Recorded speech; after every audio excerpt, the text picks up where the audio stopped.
How's it going, crypto community and XRP Martians alike?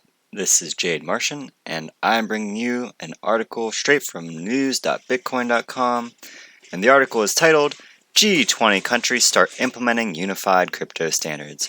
Before we begin, I apologize if you can hear my little cousin out there playing with his fire truck.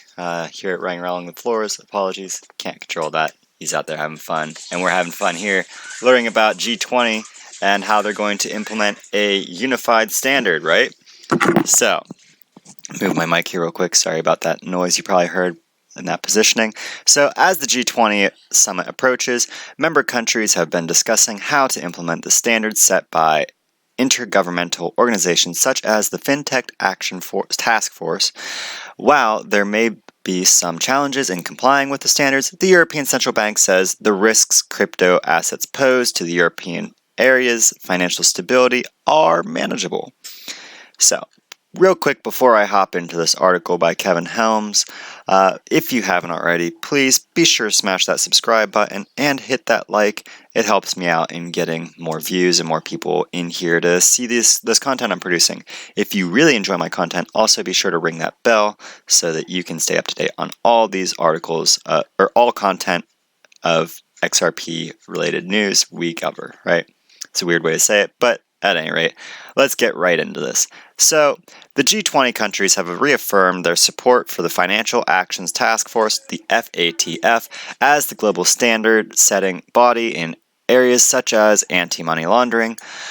They have also agreed to follow the FATF recommendations, including those concerning crypto assets.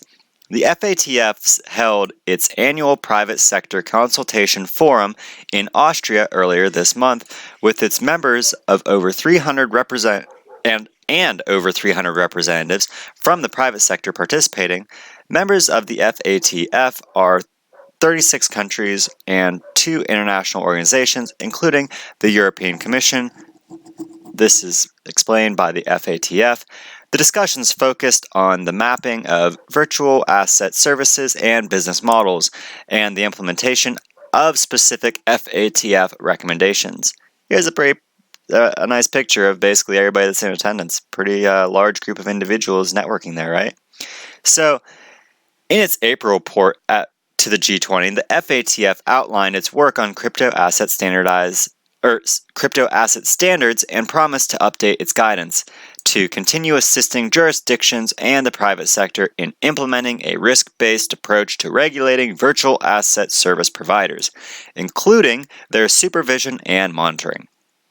The report describes this will help countries in exercising oversight of this sector. While emphasizing various risks, such as money laundering, the FATF also recognized technology innovations, including those underlying virtual assets, may deliver significant benefit to the financial system and the broader economy. Russia has issues to resolve. Among countries that have announced their plans to implement the standards set by the FATF is Russia. The country has yet to finalize the regulatory framework for cryptocurrency, which Vladimir Putin originally said must be done by July last year. Since no crypto regulations have been introduced, the Russian president signed another order for his country's crypto regulation to be implemented by July of this year. However, another delay may also be in the cards, as the chairman of the State Duma Committee on Financial Market, Anatoly Aksakov.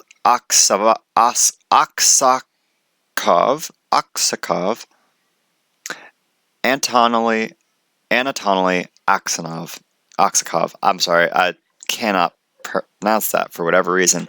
But Anatoly has revealed that the adoption of the law on digital financial assets is stuck because of the requirements of the FATF.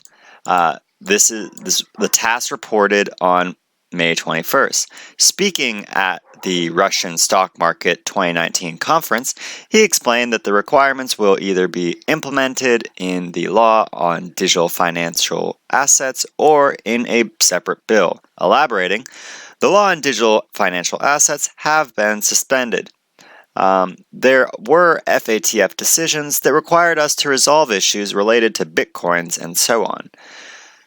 The news outline also reported First Deputy Chairman of the Bank of Russia, Olga Skorobogatova, oh my, so many syllables, indicating that the law on digital financial assets could be adopted in the spring session.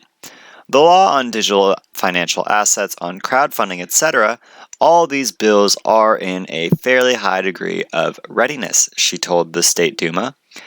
Colleagues from the State Duma committees are very helpful. We expect that these laws can be passed during the spring session.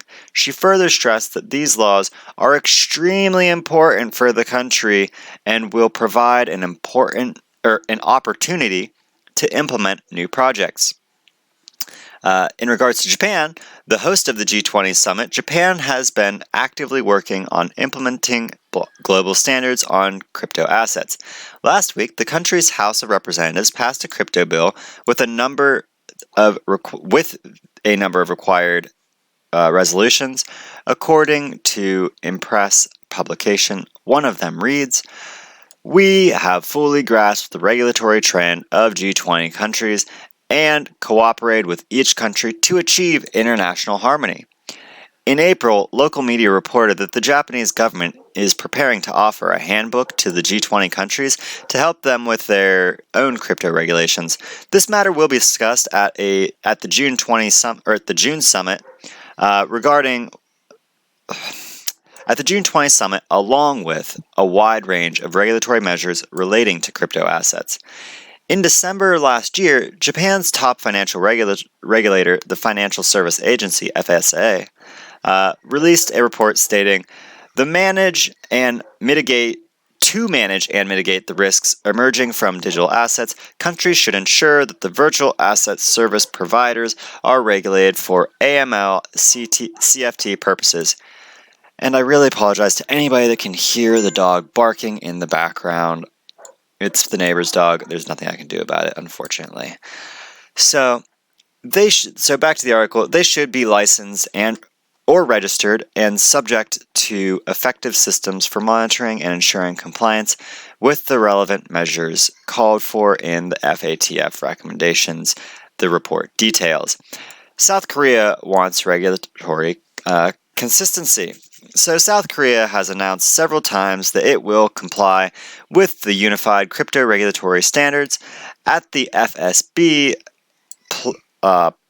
plenary meeting in April, the progress report to be delivered to the upcoming G20 meetings in Japan, vulnerabilities in the global financial system, the global standard of crypto regulation were discussed. And the global standards of crypto regulation were discussed, rather. So, transnational cooperation is necessary to regulate virtual currencies. Choi Jong-koo, chairman of the Financial Service Commission, was quoted as saying, he emphasized the importance for each country to consistently implement international standards prepared by the FATF to minimize regulatory inconsistencies. So, the possible challenges ahead: blockchain analysis firm Chainalysis provided feedback to the FATF on its guidance for crypto assets in April. They wrote, the FATF's guidance, as it is currently drafted, would have profound implications on the cryptocurrency industry, the firm wrote. There are clear technical obstacles that prevent cryptocurrency businesses from being able to comply with these standards. Chainalysis detailed, citing that cryptocurrencies were originally designed as peer-to-peer financial systems that has no central authority and no intermediaries. The firm asserted that in most cases, crypto exchanges are unable to tell if a beneficiary is using another exchange or a personal wallet, adding, requiring a transmission of information identifying the parties is not technically feasible. So, the firm proceeded to discuss technical opportunities, suggesting that in order to meet the FATF's goals, Cryptocurrency exchanges can use the transparency of the shared ledger to form an effective risk-based approach. They explained that it should be the job of exchanges to collect and store and know your customer. Collect and store KYC information. I get how they're wording that now. So to collect and store KYC information of each transaction's originator, and clarify that while the transactions themselves are public, exchanges should also link their customers with their specific transactions, as this information is not available on the public ledger. Another point highlighted by the firm, which they referred to as unintended consequences, is that there is no infrastructure to transmit information between cryptocurrency businesses today, and no one has the ability to change how cryptocurrency blockchains work, the firm elaborated. Forcing onerous investment and friction onto regulated businesses who are critical allies to law enforcement could reduce their prevalence, drive activities to decentralized and peer-to-peer exchanges, and lead to de-risking by financial institutions. So, Chainalysis noted that such measures would decrease the transparency that is currently available to law enforcement. So, what manageable financial stability risks? The European Central Bank, ECB, monitors crypto assets and analyzes potential implications for monetary policy and the risks they may pose on market infrastructure, payments, and the stability of the financial system.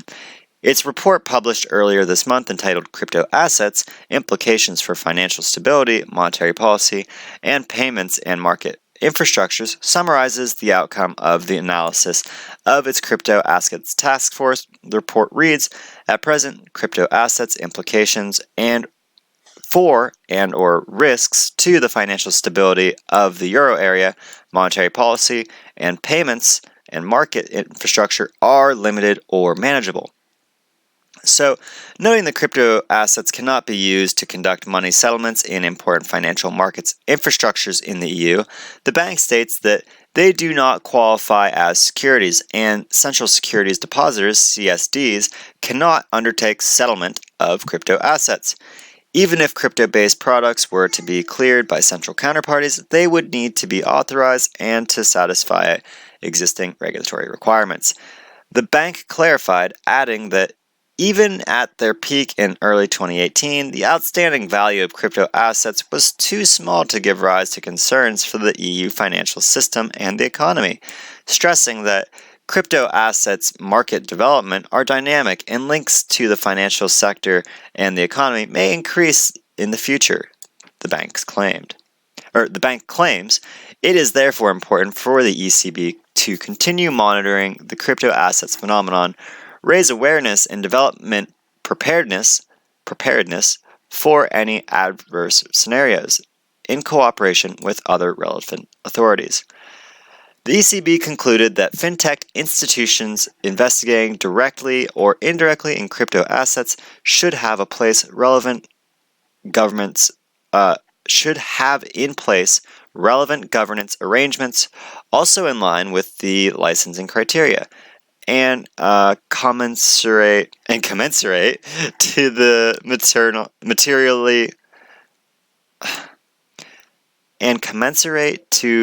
materiality of investments in crypto assets and or crypto asset related activities. The bank added that many factors ranging from market developments to unintended legitimizing effects of crypto regulation could result in greater exposure to crypto assets. Okay. Wow. So do you think G20 countries should follow unified crypto standards? Let me know in the comments section below. Obviously, I'm assuming most of you believe that we should, because if we don't get these standardized regulations in place, then obviously the Tower of Jenga blocks is eventually going to come crumbling down, because, as we all know, fiat is failing. That's why the world's terrified, and that's why they're all moving to this blockchain. So they need to hurry up and get regulations in place so that, everybody can transfer over to this new system, and we can have some degree of certainty that none of those individuals, those institutions transferring over and the heat of the moment during a financial crisis are also going to take advantage of loopholes in the lack of regulation and totally screw over everybody, right? But we will find out. That remains to be seen. I know I didn't really give too many of my own personal opinions on this article, but right now I don't really know a whole lot about what's going on with the FATF to be able to say what all is true, what all is false here, right? It felt like, reading it though, that Kevin Helms has a pretty strong grasp of what's going on here, and he presents multiple positions, multiple perspectives, not only from Japan, but also Russia and Korea's position, South Korea's positions they're taking right now, as well as the European central banks, right? So, pretty good overview, a lot of really good content in this. Hope you all enjoyed it. If you did, as I said in the beginning, be sure hit that like. If you're brand new, also hit that subscribe. And if you really enjoyed my content and want to be up to date with all my new content, make sure to ring that bell. If you have any questions, comments, concerns regarding everything that we've discussed in this article, please feel free to put them in the comments section below. As all my subscribers know, I do my very best to respond to any question that anybody here asks me. As I do appreciate all of your attention that you give me as viewers, I want to make sure that you're up to snuff or up to pace with whatever it is that we're covering. I don't want any of my viewers to feel lost in the rain, or that concerned about something I've said, whether or not I've said something true or false. Obviously, I challenge all of you to regularly do your own research, and please, if you find something inconsistent in what I am bringing to you, please be sure to call it out. I'm not just saying that, to cover myself. I'm saying it because I legitimately want to make sure that I am also growing with you, my viewer, and that we are growing in a factually driven manner, right? So as always, I've been Jade Martian. You've been watching The Martian Report, and I look forward to seeing all of you in my next video on Mars.